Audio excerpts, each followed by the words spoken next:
प्रकाश राठोड यांचं जीवनगौरव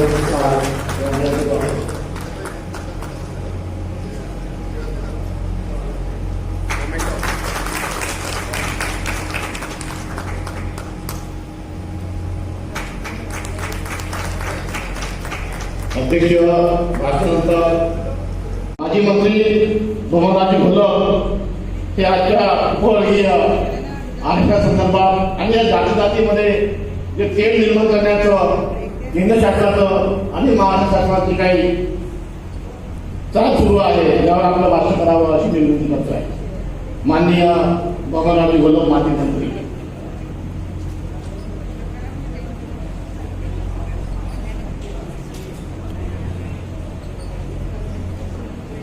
आरक्षण बचाव समन्वय संघर्ष समितीद्वारे आयोजित केलेल्या राष्ट्रीय आरक्षण परिषदेला उपस्थित आजच्या कार्यक्रमाचे अध्यक्ष आदरणीय गाडेसर, सन्माननीय व्यासपीठ भारतरत्न बाबासाहेब आंबेडकर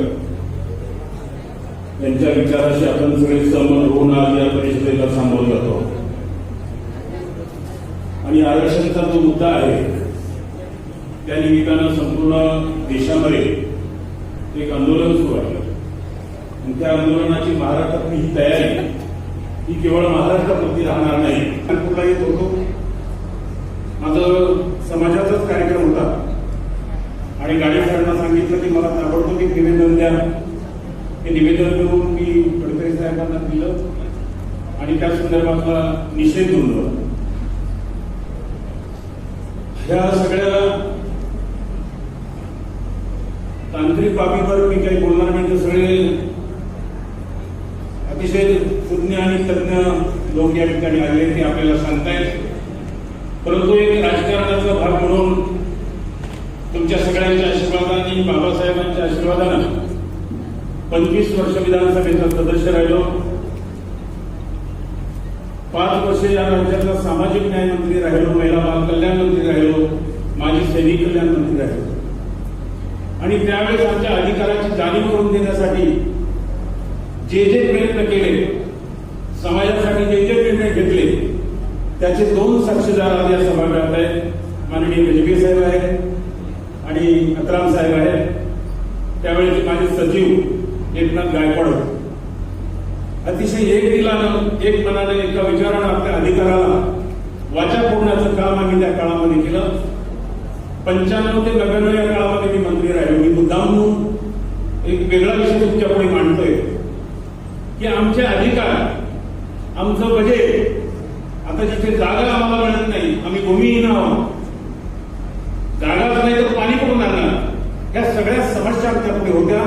आणि या समस्या सोडवण्यासाठी जेव्हा सामाजिक न्याय विभागाच्या कायद्याचा अभ्यास केल्यानंतर असं कळलं की बाबासाहेबांनी आमच्या पुढे सुविधांचा डोंगर उभा केलेला आहे, परंतु ते घेण्याची ऐपत आपल्यामध्ये नाही, किंबहुना ते खेचून आणण्याची ऐपत आपल्यामध्ये नाही, अशी परिस्थिती त्यावेळी पाहायला मिळाली. आणि मग बाबासाहेबांचं स्मरण करून आम्ही आक्रमक पवित्रे घेतले आणि पहिल्यांदा महाराष्ट्रामध्ये अनुसूचित जातीचं आणि अनुसूचित जमातीचं बजेट आपण वेगळं केलं. आणि या बजेटमध्ये स्पेशल कंपोनंट आणि दलित वस्ती सुधार योजना, आमचं राहणीमान हे पहिल्यांदा सुधारलं पाहिजे, आमचं शैक्षणिक, आम्हाला ती शिक्षण मिळालं पाहिजे, आमचं राहणीमान सुधारलं पाहिजे. या सगळ्या गोष्टीवर भर देण्यासाठी स्पेशल कंपोनंट नावाची योजना केली. ज्या दिवशी ही योजना बाहेर पडली त्या दिवशी संपूर्ण भारतामध्ये ही योजना गेली आणि संपूर्ण भारतामध्ये मागासवर्गीयांचं आणि आदिवासींचं बजेट वेगळं झालं. आज त्यावेळेस 95 साली माझं बजेट होतं 700 कोटी आदिवासी आणि 1100 कोटी मागासवर्गीय. आज ते बजेट आहे 28,000 कोटी रुपये मागासवर्गीयांचं आणि 18,000 कोटी रुपये आदिवासी. एवढं मोठं बजेट असताना सुद्धा आज आपल्याला अनुवानी आपल्याला काही मिळालं नाही असं वाटतंय. आणि म्हणून त्यावेळेस आम्ही अनेक योजना राबवल्या. मागासवर्गीयांचा एकही कारखाना मला कधी पाहायला मिळाला नाही. मी स्वतःच समाज कल्याणच्या मार्फत समाज कल्याण सहकार मंत्रालय सुरू केलं. बँकेकडे जायचं नाही, कुणाकडे 1 रुपया पाहायचा नाही, संस्था उभी करायची आपल्या लोकांनी 5% संस्थेने आपला सहभाग द्यायचा. 5% म्हणजे त्यांनी फक्त जमीन आणायची आणि त्या जमिनीवर 95% सहभाग हा समाज कल्याणचा असायचा. भाग भांडवल समाज कल्याणचं, कर्ज समाज कल्याणचं, शेअर भांडवल समाज कल्याणचं, अशा पद्धतीचे 1000 कारखाने आम्ही मागासवर्गीयांचे उभे केले आणि कुठेतरी त्याला म्हणजे उद्योजकता बनवलं. बाबासाहेब म्हणायचे की गाव सोडा, अंतराकडे घ्या, स्वतः स्वयंरोजगार निर्माण करा, गुलामी करण्यापेक्षा स्वतःचे रोजगार देणारे बना. अशा प्रकारच्या अनेक योजना, एज्युकेशनच्या योजना घेतल्या. मागासवर्गीयांच्या आश्रमशाळा नव्हत्या, सगळ्या समाजाच्या आश्रमशाळा, भटक्या विमुक्तांच्या आश्रमशाळा, आदिवासीच्या आश्रमशाळा, परंतु मागासवर्गीयांच्या आश्रमशाळा नव्हत्या. मागासवर्गीयांच्या आश्रमशाळा सुरू केल्या. आमचा जो समाज गरीब आहे त्या समाजाला पहिलीला मग आणून टाकलं. 10वी पर्यंत 1 रुपया आई बाबाला खर्च नाही. त्यांचं खाणं पिणं राहणं सगळं समाज कल्याण करील अशा प्रकारच्या योजना आणल्या. त्यामध्ये जाणारी मुलं आमच्यामध्ये आहे, हुशार मुलं आहेत, त्यांना ऐकत नसल्यामुळे ते जाऊ शकत नसते. माझ्या त्या काळामध्ये 50 मुलं दरवर्षाला आम्ही परदेशामध्ये पाठवत होतो आणि त्याला मोफत शिक्षण देण्याचा प्रयत्न करत होतो. आज तीच योजना आज 75 मुलं पाठवते दरवर्षी. अशा पद्धतीनं आम्हाला बाबासाहेबांच्या विचाराची एकजूट व्हायचं हे स्वप्न आम्ही या ठिकाणी पाहिलेलं आहे. आणि आज आमच्या जेव्हा हल्ला करते तेव्हा आम्ही कुठेतरी चंपट पडतोय. हॉल भागला नाही त्याचं मला दुःख नाहीये, परंतु इथं जे आलेले इथं असलेले आणि मात्र ही जाहीर करून आपल्याला चालणार नाही, निराश होऊन चालणार नाही. मी तुम्हाला सांगतो, एक घटना दिल्लीमध्ये घडली. संत रविदासांचं मंदिर डीडी बोर्डानं पाडलं, दिल्ली डेव्हलपमेंट बोर्डाने, आणि जो काही उद्रेक संपूर्ण महाराष्ट्रामध्ये आणि देशामध्ये उसळला त्याच्या आंदोलनासाठी 10 लाख चर्मकार समाजाचे माणसं आणि मागासवर्गीय दिल्लीमध्ये पाहिले. 8 तास दिल्ली लोकांनी रोखून ठेवली होती. 8 तास कुठल्याही प्रकारचं वाहन इकडचं तिकडे हलू दिलं नाही. हे दृश्य मी डोळ्यांनी पाहिले.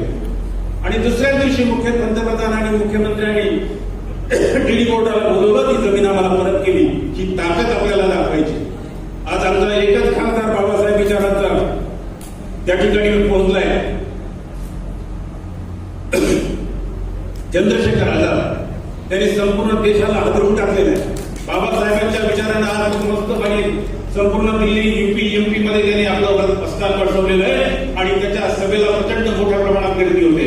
अशा बाबासाहेबांच्या विचाराचे आमदार पाठवले पाहिजे, अशा बाबासाहेबांच्या विचाराचे खासदार पाठवले पाहिजे, तर हे प्रश्न उपस्थित होणार नाही. पण आपले जे निवडून पाठवतो ते सगळे गुलाम पक्षाची गुलामी करतात आणि गुलाम म्हणूनच या ठिकाणी वागतात. त्याच्यामुळे आपल्याला न्याय मिळत नाही. आपले प्रश्न काढून घेतले. मी 30 वर्ष 25 वर्ष मी विधानसभेत राहिलो, पण कधी गुलाम म्हणून नाही, सातत्यानं भांडत राहिलो. सातत्यानं समाज कल्याणच्या माध्यमातून, महिला बाल कल्याणच्या माध्यमातून मी भाग्यवान आहे. 1995 ला महिला धोरण आलं. महिला धोरण माझ्याकडेच आलं. मी या देशाचं संपूर्ण महिला धोरण मांडण्याचा अधिकार मला मिळाला. 33% आरक्षण जे आता 50% झालेलं आहे, 33% केलं, 33%चं 50% केलं. अशा पद्धतीनं प्रचंड मोठ्या प्रमाणामध्ये आपण योजना आणण्याचा प्रयत्न केलेला आहे. हे सांगण्याचा उद्देश असा आहे की आपण सगळं काही करू शकतो, परंतु एकजुटीशिवाय आपण काही करू शकत नाही. आपली संख्या आपल्याला माहिती नाही. आज संपूर्ण देशामध्ये मागासवर्गीयांची संख्या ही 22 ते 25 कोटीच्या जवळपास, आणि इतकी मोठी संख्या असताना सुद्धा आपल्यावर अन्याय होता. आपण ते सहन करा. जो निर्णय आहे शासनाचा, सुप्रीम कोर्टाचा, हा इतका घातक आहे. त्याचा जर नीट अभ्यास केला आपण प्रत्येकाने, तर तुम्हाला मडकं आणि झाडू बांधायला लावणारा हा निर्णय आहे. खरं याची आपण जाणीव ठेवली पाहिजे, कारण पुढच्या पिढीला सर्वनाश करण्याचा हा निर्णय आहे. आणि म्हणून मी आपल्याला सांगतो, आपल्याला जागण्याची आवश्यकता आहे.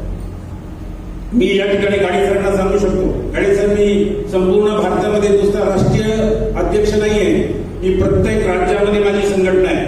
मी आपल्याला सांगू इच्छितो, आपण एक देशपातळीवर